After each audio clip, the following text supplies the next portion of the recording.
4 minutos para las 9 de la mañana. Seguimos platicando en cabina con José Antonio de la Vega, titular de la SCT. Pepe Toño, el asunto de los piratas, los taxis piratas preocupa, la gente señala que son un peligro.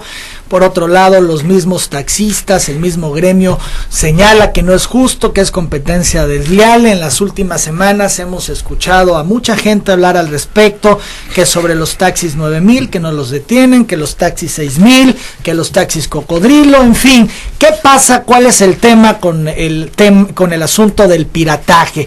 ¿Cuántos taxis piratas hay en Villahermosa? ¿Se tiene el dato? Mira, tenemos aquí los datos de los que han interpuesto amparos o recursos ante diversos tribunales como juzgados de distrito y el Tribunal de lo Contencioso Administrativo. Sin embargo, también hay piratas que no han interpuesto ningún amparo y que por lo tanto escapan de la estadística, y que sí los hay y se detienen constantemente, y eso pues no tienen amparo, y la única opción que tienen es pagar la multa que la Secretaría interpone, que es de 500 salarios mínimos, son 30,000 pesos. Entonces, aquí tengo una numeralia, por ejemplo, de unidades a las que nosotros les hemos impedido, porque hemos ganado los amparos en los juzgados de distrito. De los taxis 9000, 133, de los 4000, 69, de los Marlboro, 33, y de los taxis 6000, 150. En total, hemos impedido legalmente en los tribunales que 385 unidades ya no estén circulando porque ya se les negó el amparo de manera definitiva. Y posteriormente tenemos a los que les han obtenido algún tipo de suspensión provisional, no en juzgados del Estado, porque aquí las perdieron y luego encontraron la manera en un juzgado del Estado de Chiapas, en el juzgado segundo y en el juzgado quinto, de los taxis 9000, de los originales que eran 133, 54 fueron al amparo a Chiapas y obtuvieron una suspensión provisional de manera bastante dudosa, que estamos combatiendo. Y déjame explicarte solamente. A ver, no los pueden detener porque tienen esta suspensión provisional. Pues es la ley. ¿Qué es lo que les están exigiendo a ustedes, las autoridades, los taxistas, que detengan estos taxis? Sí, pero los taxistas saben que nosotros no podemos violar una suspensión provisional, porque entonces eso incurriríamos en un desacato a la autoridad, en la destitución de los funcionarios, incluyendo un servidor, e inclusive hasta la cárcel. Entonces, nosotros no podemos violar la disposición del juez. Pero sí la están combatiendo. Es una suspensión, como lo dice su nombre, provisional. El amparo se sigue en la forma definitiva, y ahí es donde nosotros estamos apostándole a que vamos a ganar esos amparos para que salgan definitivamente fuera de circulación, y si entran a circular nuevamente una vez perdido el amparo, vamos a proceder a detenerlo legalmente. ¿Cómo logran que en Chiapas, por ejemplo, un juzgado les dé este amparo? Con permisos falsos, con falsificación de documentos. Pero aquí ya estaríamos pensando en algo más, estarían prestando jueces, estarían prestando otras instancias. Aquí los jueces también parten del principio del buen derecho y de unos elementos de juridicidad, de la apariencia de un permiso aparentemente legal. Entonces ellos presentaron, y aquí hay que decirlo con toda claridad, unos permisos que aparecía la firma del anterior secretario de Comunicaciones y Transporte, el ingeniero Aquiles Domínguez, y ellos llevaron esos documentos con un notario público, por referirme al caso de los 9000, con un notario público del municipio de Jalapa, Tabasco, ¿no? Sí, los 200, los cocodrilos. Vicente Cuba. Sí, de los cocodrilos, por ejemplo, los 208, estos presentaron un permiso que estaba certificado por un notario público de Jalapa, el licenciado Jorge González Vargas. Él dice que tuvo a la vista los originales y les certifica las copias, que es las que presentan ante el juzgado. Entonces el juez de distrito parte de la base de que es un permiso original.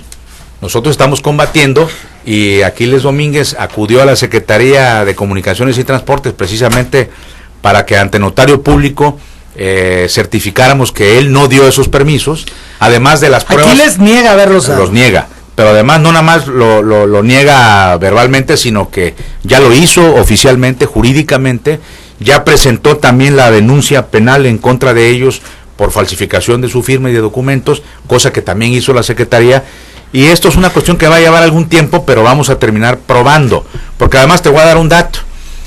El notario Jorge González Vargas les certifica que tuvo a la vista los originales y les certifica unas copias. ¿Qué ocurrió ahí?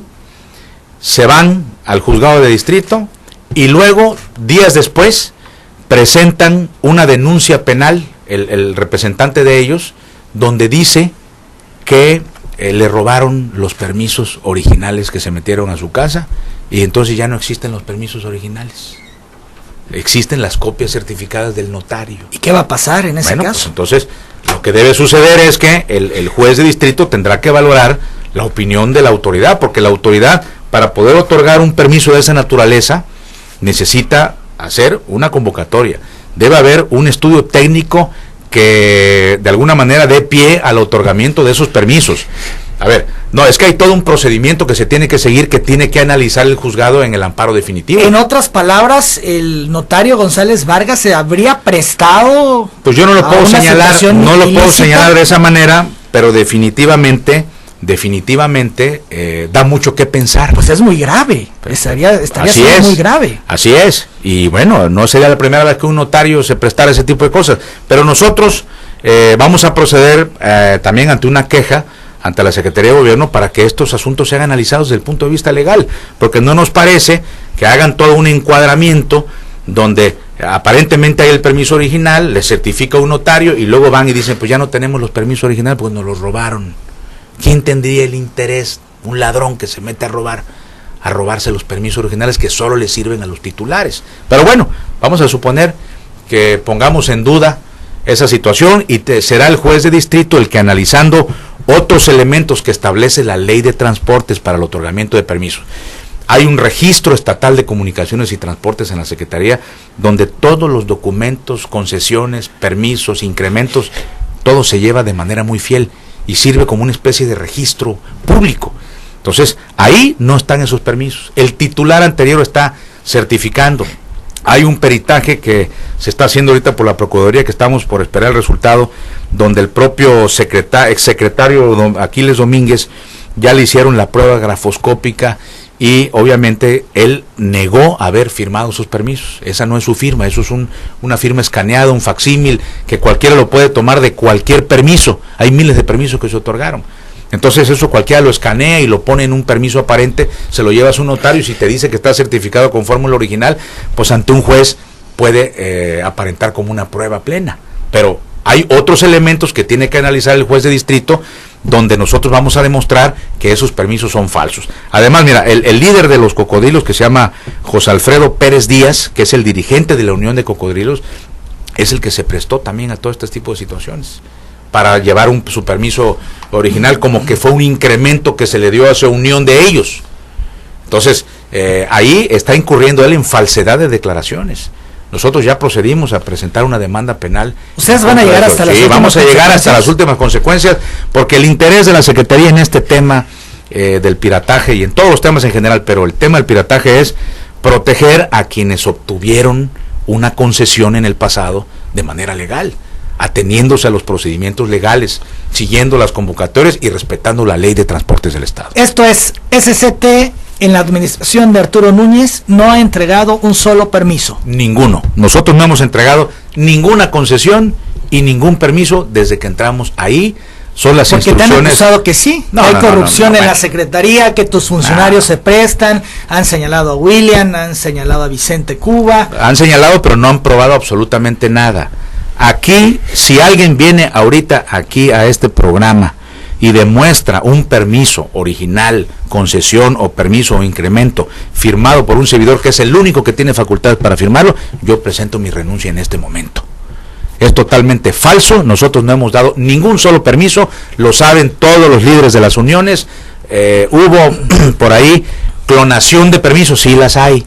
O sea, y los hemos detenido, y cuando los detenemos con los permisos cloneados, no únicamente se va a la unidad detenida, sino los demandamos penalmente por falsificación de documentos, y ese es el actuar de la Secretaría todos los días, Emanuel. Esto es una constante, porque son prácticas añejas que los propios transportistas han venido privilegiando para obtener de esa manera, porque recordemos que hay el problema de los taxis que sí obtuvieron placas en el pasado a través de chicanas legales. Y voy a decirlo con toda claridad. La Unión de Choferes Urbanos y Suburbanos de Tabasco, Uchustab, esos taxis de Uchustab se obtuvieron sus permisos a través de juicios en el Tribunal de lo Contencioso Administrativo, y la Secretaría o no lo defendió suficientemente o se dejó ganar el juicio, pero finalmente con permisos falsos, que es el asunto de Romeo Lin, ¿no? Es de los Uchustab. Sí. Romeo Lin, ¿te acuerdas de Romeo Lin, sí, el claro, que fue notario público? Romeo Lin, secretario de Comunicaciones y Transportes. Sí, en todo caso se llamaba Subsecretaría de Tránsito, Transporte y Vialidad, algo así. Él se murió en el año 2000, y en el 2006 sale este grupo a decir que tenía unos permisos firmados por Romeo Lin, que se había muerto varios años anteriores, pero estaban circulando de manera pirata. Entonces se hace el juicio. Como aparentemente no pudieron demostrar que no era la firma porque no se le pudo hacer el peritaje al difunto, pues con miles de chicanas y negociaciones, y de donde la Secretaría tampoco interponía las pruebas adecuadas, pues obtuvieron los permisos. ¿Cuántos permisos? 54 unidades, ¿no? 54 taxis obtuvieron placas por esa vía. Entonces es un antecedente que vale la pena mencionar. Luego están también los taxis de los cocodrilos, ¿no?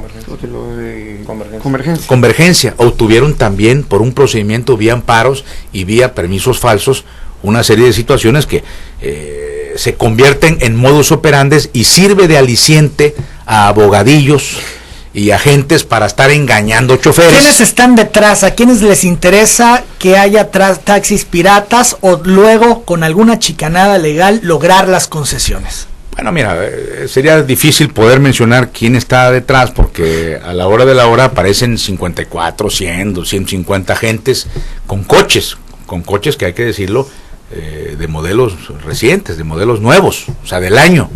Entonces uno se explica a veces cuánto puede costar para una persona que viene trabajando, para un chofer, tratar de obtener un permiso de taxi para comprar. A veces han logrado muchos tener la concesión, el permiso, y no pueden comprar el coche. Porque no es una cosa fácil de que soy sujeto de crédito de la noche a la mañana. Entonces, es un poco extraño cómo de la noche a la mañana aparecen 150 taxis nuevecitos, piratas. Entonces, ahí podríamos hacer entender que hay un grupo.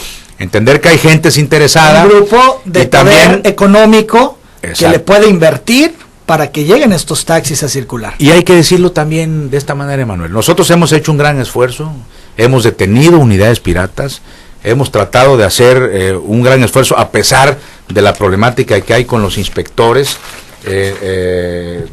Hemos detenido 31 taxis piratas, están detenidos actualmente, que no estaban amparados y que tienen que pagar las multas. Pero bueno, si van y con los 30,000 pesos y pagan la multa, pueden retirar su vehículo. No tenemos facultades confiscatorias como para que el vehículo se quede detenido de manera indefinida en el retén. Pero 31 taxis no han podido pagar la infracción, están detenidos. Prueba de ello que nosotros estamos haciendo un esfuerzo en lo jurídico, en lo operativo, para tratar de hacer presencia y regular este aspecto. Pero no nada más la Secretaría debería de actuar en eso. Nosotros tenemos informes y se los hemos comentado a los compañeros de las uniones de taxi y pedimos aquí a través de tu programa la colaboración de los taxistas. Los taxistas tienen paradas autorizadas, sitios de taxis. Y los piratas cargan en esos sitios. Cuando hay un checador, hay un controlador de parte de los concesionarios que deberían impedirle a esos taxis que se formen en la fila y levanten pasaje ahí, porque es muy bonito quejarse de que no combatimos el pirataje, pero al mismo tiempo se les dan facilidades para que hagan su trabajo. Se ha escuchado que los líderes de las uniones de taxis están también detrás, que ellos mismos son dueños de esos taxis piratas. Eso también lo hemos escuchado nosotros, inclusive por ahí hay nombres, muchos de los nombres que se mencionan que son hermanos de algunos taxistas concesionados, porque finalmente, ¿quién te proporciona la información, Emanuel, de que cuánto deja un taxi? Si tú le preguntas a un chofer de taxi, te va a decir que no deja dinero, que no es. Pregúntale a un concesionario, te van a decir que no es negocio. Y sin embargo, es negocio, porque nosotros tenemos los elementos para determinar que le da para comer al chofer, le da para comer al dueño del taxi, y da para el mantenimiento de la unidad, y a veces hasta para renovar. Yo sé que son tiempos difíciles, pero definitivamente sí es un negocio. Entonces, los mismos taxistas que saben que es un negocio, muchos han fomentado este tipo de prácticas. Pero yo debo decirte también que hay uniones de choferes que han solicitado permisos de placas de taxi que no están trabajando de manera irregular y que están esperando los tiempos para que en un futuro la Secretaría pueda hacer los estudios que nos permitan determinar, abrir una convocatoria para el otorgamiento en el futuro de nuevas concesiones. Entonces, todas esas gentes que se someten a la ley, que siguen los procedimientos, pues tienen evidentemente mucho más derecho que quienes hoy, trampeando la ley, falsificando documentos, acuden ante las instancias jurisdiccionales a tratar de obtenerlos por la vía de chicanas legales con documentos falsificados. Pero sí hay una realidad. La realidad es que los mismos taxistas permiten que circulan los piratas. Algunos taxistas, no quiero decirlo que todos. Yo creo que hay muchos socios que de manera objetiva, que le tienen amor a ese trabajo de taxista, que manejan sus propias unidades, y que muchos de ellos son los que se quejan en las asambleas, son los que de manera honesta, pero también hay de todo en la viña del Señor, y ahí sí te puedo decir que hay muchísima gente que sí ha tolerado estas prácticas y que las fomenta definitivamente. Yo te puedo dar un dato hoy en día, que de los taxis 9,000, solo hay 54 unidades que están circulando con amparo de parte del Juzgado Segundo del Estado de Chiapas. De los cocodrilos hay 208 que están en el Juzgado Quinto del Estado de Chiapas. El taxi 6,108 es uno del Juzgado de Tabasco en lo individual, y de los taxis 5,000 son 6. En total son 269 unidades con suspensión provisional, es decir, que cuentan con un amparo para poder circular y que nosotros no los podemos detener. Los demás que salen, y que deben haber muchos más, no puedo tener la cifra exacta, los detenemos todos los días, diarios. Hay operativos, diario cae uno, y se les están combatiendo hasta el límite de las fuerzas de la Secretaría. 9:12, vamos a la pausa. Regresando, vamos a hablar sobre los taxis 6,000 que dicen que el tribunal refiere que deben de entregar las unidades y que ustedes se niegan a entregarla, y además si el gobierno de Tabasco debería entregar a la brevedad nuevas concesiones de taxis, es la pregunta de la BT, y es lo que muchos se preguntan. ¿Debe entregarse nuevas concesiones de taxis? ¿Hace falta? Volvemos con eso. Telcel y LG te regalan